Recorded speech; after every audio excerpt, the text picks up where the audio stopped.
فریب ایک ایسی کہانی ہے جس کے کردار ہم اپنے ارد گرد کبھی بھی پا سکتے ہیں۔ وقت کو کبھی برا نہیں کہنا چاہیے، مگر نہ جانے کیسا وقت آ گیا ہے، کتنی بھیانک خبریں سننے میں آنے لگی ہیں، کتنے پراسرار واقعات لوگوں کے ساتھ پیش آ جاتے ہیں کہ بس توبہ، نہ چاہتے ہوئے بھی منہ سے نکل جاتا ہے کہ وقت بہت برا آ گیا ہے۔ فریب ایک بالکل سچا واقعہ ہے۔ اس کہانی کے کردار حقیقی ہیں، بس میں نے ان کے نام تبدیل کر دیے ہیں۔ آپ نے دیکھا ہوگا ہر فلم کے ڈرامے میں شروع میں یہی دیا جاتا ہے کہ نام تبدیل کر دیے گئے ہیں، لیکن میں یہ چاہتی ہوں کہ اگر آپ کو میری کہانی سے ملتے جلتے کردار اپنے آس پاس نظر آئیں تو آپ محتاط رہیں۔ یہ واقعہ ہماری ایک جاننے والی خاتون کے ساتھ چند سال پہلے پیش آیا تھا۔ ان خاتون کا نام ہم رابعہ فرض کر لیتے ہیں۔ رابعہ ایک بہت نیک اور ایماندار خاتون ہے۔ ان کے 3 بچے ہیں۔ جب یہ واقعہ پیش آیا تو ان میں سے 2 کی شادیاں ہو چکی تھیں، جبکہ چھوٹا بیٹا اسکول میں پڑھتا تھا۔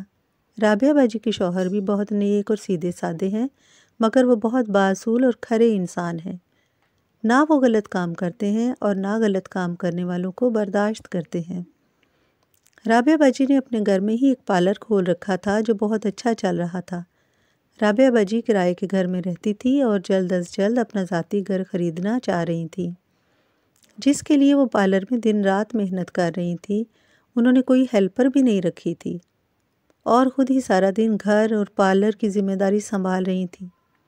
رابعہ باجی کے پڑوس میں ایک عورت رہتی تھی جس کا نام نسرین تھا۔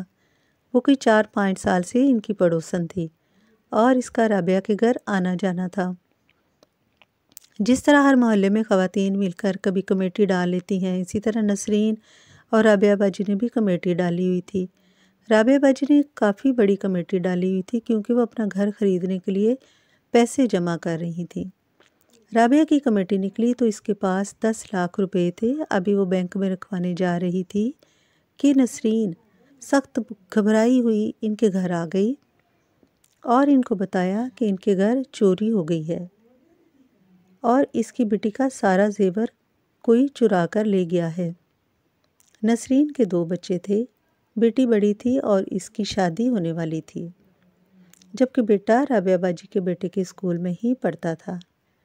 نسرین کی پریشانی دیکھ کر رابعہ نے 10 لاکھ روپے اس کے حوالے کر دیے۔ نسرین نے وعدہ کیا کہ وہ 1.5-2 مہینے میں وہ پیسے لوٹا دے گی، مگر چند روز بعد تو رابعہ پر جیسے حیرت کا پہاڑ ٹوٹ گیا۔ نسرین راتوں رات اپنی پوری فیملی کے ساتھ غائب ہو گئی۔ وہ بھی کرائے کے گھر میں رہتے تھے اور اس کا شوہر بھی وہیں کہیں کام کرتا تھا۔ وہ اتنی خاموشی سے فرار ہوئے کہ کسی کو پتہ تک نہیں چلا۔ یہاں تک کہ اس نے کب اپنے بیٹے کو اسکول سے نکلوا لیا تھا کسی کو علم نہیں ہوا۔ رابعہ اتنی شاکڈ تھی کہ بیمار پڑ گئی۔ 10 لاکھ روپے ان کے لیے بہت بڑی اماؤنٹ تھی۔ ان کے خون پسینے کی کمائی تھی۔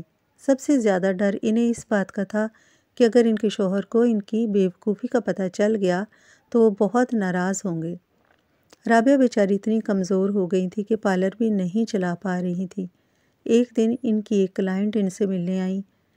اس کا نام شمع تھا۔ شمع رابعہ باجی کے شوہر کی کزن بھی تھی۔ شمع رابعہ کی حالت دیکھ کر حیران رہ گئی۔ اس کے پوچھنے پر رابعہ نے پوری کہانی اسے سنا دی۔ شمع نے غور سے ساری تفصیل سنی اور پوچھا کہ ان کے پاس نسرین کی کوئی تصویر ہے۔ اتفاق سے رابعہ کے پاس کسی فنکشن کی نسرین کی تصویر موجود تھی۔ شمع نے کہا کہ وہ ایک بزرگ کو جانتی ہے، وہ بہت پہنچے ہوئے ہیں اور ان کے پاس موکل بھی موجود ہیں۔ وہ ایسا عمل کریں گی کہ نسرین جہاں بھی ہوگی اپنے پیروں پر چل کر آئے گی اور رابعہ کے پاس ان کے پیسے لوٹا دے گی۔ رابعہ کو شمع کی باتوں سے بڑا حوصلہ ملا، مگر ان کو اپنے شوہر کا خوف تھا کیونکہ وہ ایسی باتوں اور پیروں فقیروں کے سخت خلاف تھے۔ شمع نے کہا کہ وہ بابا کو اس وقت رابعہ کے گھر لائے گی جب ان کے شوہر موجود نہیں ہوں گے اور ان کا علم کسی کو نہیں ہوگا۔ قصہ مختصر، ایک دن شمع ایک بزرگ کو رابعہ کے گھر لے آئی۔ رابعہ حیران رہ گئی۔ لمبی داڑھی، کالی، ان حضرت میں کوئی ایسی چیز موجود نہیں تھی کہ ان کو بزرگ کہا جائے۔ گندے کپڑے، کالا سیاہ رنگ، لال سرخ گھورتی اور جائزہ لیتی آنکھیں اور انتہائی مکروہ مسکراہٹ۔ خیر، نہ چاہتے ہوئے بھی رابعہ نے اس آدمی کو پورا واقعہ سنا دیا اور نسرین کی تصویر بھی دے دی۔ شمع نے کہا تھا کہ یہ بابا خلق خدا کی خدمت کرتا ہے اور ایک پیسہ بھی نہیں لیتا اور اس وقت بابا نے بھی پیسوں کا کوئی تذکرہ نہیں کیا۔ بابا نے رابعہ کے پورے گھر کا معائنہ کیا، ہر کھڑکی اور دروازے پر نہ جانے کیا پڑھ کر پھونکا اور جاتے ہوئے گیٹ کے باہر ڈھیر سارا سرسوں کا تیل ڈال کر چلا گیا۔ دوسرے دن سے رابعہ کی ذہنی حالت عجیب سی ہو گئی۔ بیمار تو وہ پہلے ہی تھی، ان کا ذہن بھی معاف ہو گیا۔ وہ بابا ہر روز فون کرتا اور پیسوں کا تقاضا کرتا، کبھی 5,000 تو کبھی 10,000۔ رابعہ کا ذہن جیسے اس شخص نے ہپناٹائز کر دیا تھا۔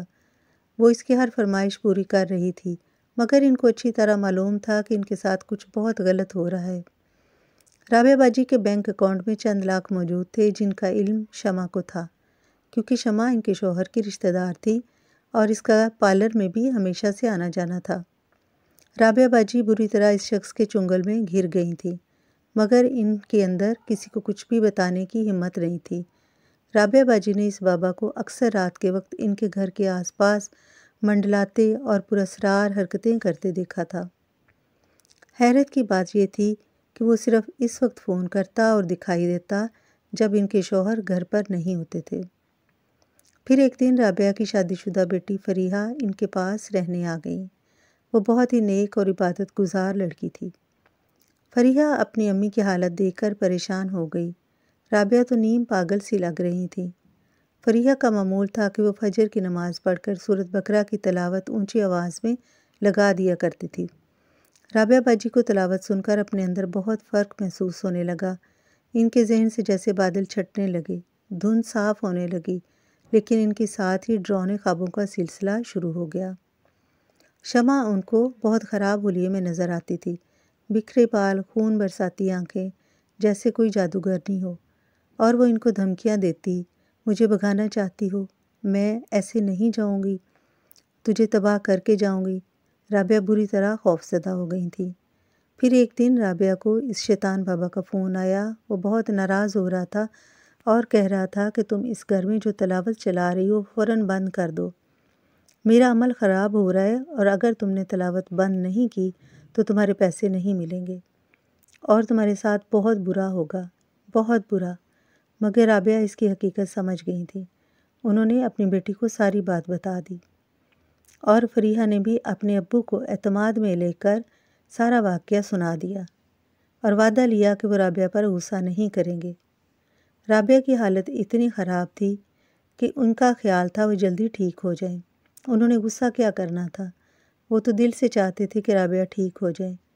خیر، انہوں نے سب سے پہلے رابعہ کا موبائل نمبر تبدیل کیا تاکہ وہ بابا انہیں کال نہ کر سکے، اور فریحہ نے سورۃ بقرہ کی تلاوت صبح و شام کرنا شروع کر دی، جس کی برکت سے رابعہ آہستہ آہستہ بالکل صحت مند ہو گئیں۔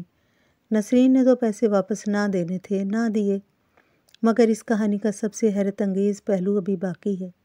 جیسا کہ شمع رابعہ کے شوہر کی کزن تھی اور وہ اس کو ہمیشہ سے جانتے تھے، مگر شاید آپ کو کبھی کسی کو نہیں جان سکتے۔ ایک دن بلکہ ایک رات اتفاقاً رابعہ کے شوہر شمع کے گھر بغیر اطلاع کے پہنچ گئے۔ اس کے گھر میں اس وقت ایک گندے حلیے میں لمبی کالی داڑھی والا شخص موجود تھا۔ اس کا حلیہ وہی تھا جو رابعہ نے بتایا تھا۔ وہ اور شمع ایک ساتھ ایک صوفے پر بیٹھے تھے۔ ان کے پاس عجیب و غریب چیزیں رکھی تھیں، جیسے بہت سارے بال، انڈے کے چھلکے، ٹوٹی ہوئی چوڑیاں اور کپڑوں کے ٹکڑے۔ یعنی شمع اور وہ شخص مل کے شیطانی عمل کرتے تھے۔ شمع لوگوں کو گھیر گار کر بابا سے ملواتی تھی اور وہ فریب دے کر ان کو لوٹ لیا کرتے تھے۔